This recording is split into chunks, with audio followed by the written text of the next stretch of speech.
Talent bourbonnais sera l'objet de notre feuilleton quotidien.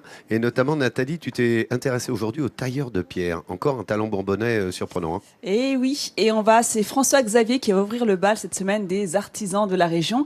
Il est restaurateur et tailleur de pierre. Et comme tu l'as dit en début d'émission, il a fait de la sauvegarde du patrimoine son métier. Donc, en d'autres termes, il intervient partout où le patrimoine a besoin d'être sauvé. Et quand nous l'avons rencontré, il était dans le village d'Hérisson, avec ses équipes, en train de restaurer une petite église du XIIe siècle. À Hérisson, le village est depuis toujours marqué du sceau de la pierre. Par les ruines somptueuses de son château fort, ou encore la petite église du XIIe siècle, perchée sur un piton rocheux. Mais depuis quelques semaines, il règne dans le clocher de notre petite église une ambiance électrique.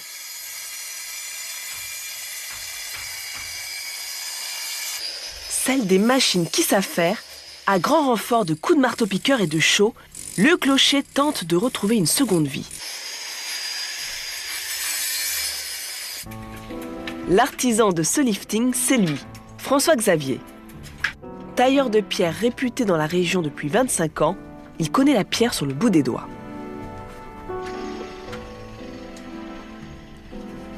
La première étape pour la restauration du clocher, c'est de repérer les pierres qui étaient vraiment endommagées, qui demandaient d'être remplacées ou consolidées.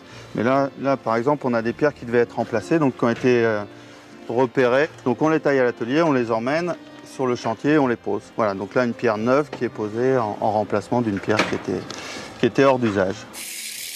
Mais pour arriver à ce résultat, il faut passer par plusieurs étapes. La première... Bon, Adrien, là, donc tu es sur quelle pierre, là? Je suis sur le sommier gauche de la fenêtre 3. D'accord, donc celui-ci qui est juste là.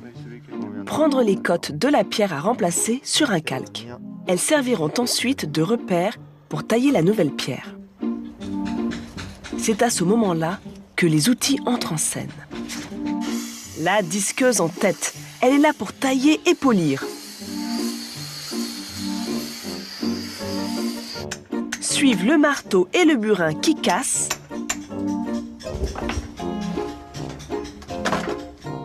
Puis dessinent les rainures qui donneront à la pierre un aspect ancestral. Une fois ce travail d'orfèvre réalisé, reste l'étape la plus délicate, la pose de la pierre.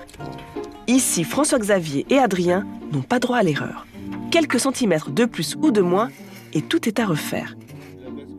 C'est eux qui réalisent, c'est eux qui font les finitions, enfin voilà. Et c'est souvent la difficulté, c'est justement d'avoir des gens de sensibilité, parce que chaque chantier est différent, on ne fait jamais la même chose, le résultat est vraiment spécifique à chaque bâtiment. Donc voilà, il faut avoir de la technique, mais de la sensibilité aussi. Pour Jonathan, la taille s'apparente à un retour vers le passé, à l'écoute de ces vieilles pierres. On a accès à beaucoup d'endroits où personne ne peut aller. On est vraiment proche des bâtiments. On peut vraiment observer chaque détail, chaque complexité.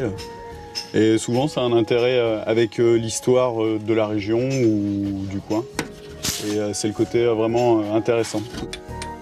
À la fois artisan et artiste, le tailleur de pierre est avant tout un conservateur de l'architecture locale. Et c'est dans cette démarche de sauvegarde du patrimoine que François Xavier vient rencontrer Alain, le propriétaire de cette maison typiquement bourbonnaise. Bonjour Alain. Bonjour Xavier. Ça va? Ça va et toi? Ouais, bien. Je suis venu voir Franck là, pour les travaux. Très bien. Voir comment ça avait avancé et puis... Allons-y. Alain a acheté cette demeure il y a 4 ans. Une nouvelle vie pour ce Lyonnais, tombé amoureux de la région. Mais derrière la façade, de nombreux travaux restent à faire, comme sur ce pont qui enjambe les douves autour de la demeure. Un endroit auquel Alain tient tout particulièrement. C'est l'accès au jardin. Pour moi, c'est l'accès à la nature et en même temps, c'est l'accès au monde puisque depuis ce pont, on découvre la vue sur la vallée et la forêt. Donc pour moi, c'est un envol vers la nature. François Xavier a besoin de s'imprégner de cet environnement naturel pour décider du matériau à utiliser. Pour repaver ce pont, il utilise de la chaux, une technique ancienne qui permet à la pierre de respirer et à François Xavier de respecter l'histoire du lieu sans le trahir. Le but, c'est quand même de laisser le moins possible mon empreinte, quoi, et de conserver le bâti tel qu'il est. C'est vrai que quand on rentre dans une maison comme ça, qui a été très peu touchée, on se dit, surtout, touchons à rien. Premier réflexe, c'est on touche à rien, on fait le tour, on réfléchit, on regarde. Bien sûr, on discute avec le client et puis on voit, lui, ce qu'il avait, quels étaient ses besoins en termes de restauration. Mais voilà, si on peut faire vraiment du sporadique, le moins possible, c'est ce qu'il y a de mieux. C'est parce qu'il tient à son pays que François-Xavier s'est lancé dans la restauration du bâti ancien. Des valeurs qui unissent ces deux hommes. Un amour sans faille de la vieille pierre et de l'authenticité.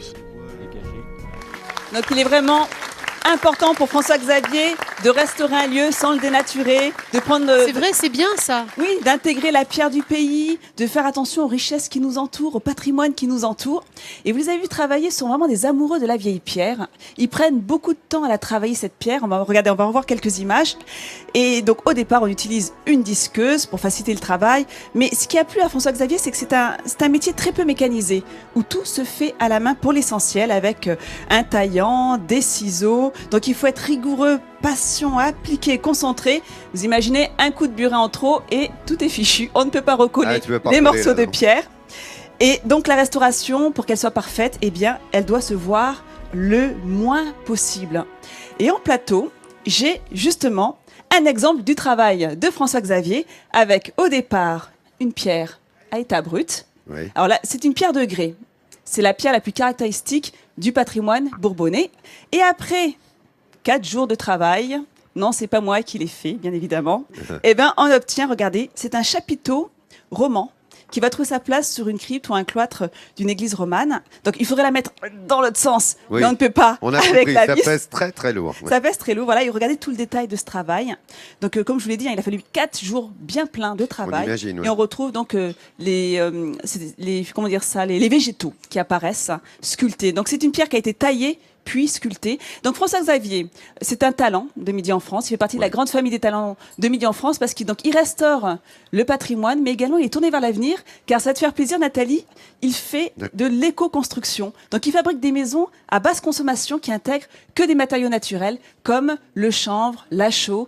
Donc voilà, donc je voulais les féliciter et je sais qu'ils nous regardent. Et encore merci l'excellence beaucoup. à la française. Voilà, Hein. Bravo, voilà, merci beaucoup d'avoir Nathalie. consacré du temps et c'est un talent Midi en France. Bravo à tous ces talents. Voilà, il a le label Midi en France, pas seulement parce que tu vas t'y intéresser tout au long de la semaine, Nathalie, à ces talents bourbonnais. Et demain, tu vas nous parler de ferronnerie d'art. Ferronnerie d'art avec Ludovic Lapara, notre talent bourbonnais, qui a une petite entreprise dans le village d'Uriel.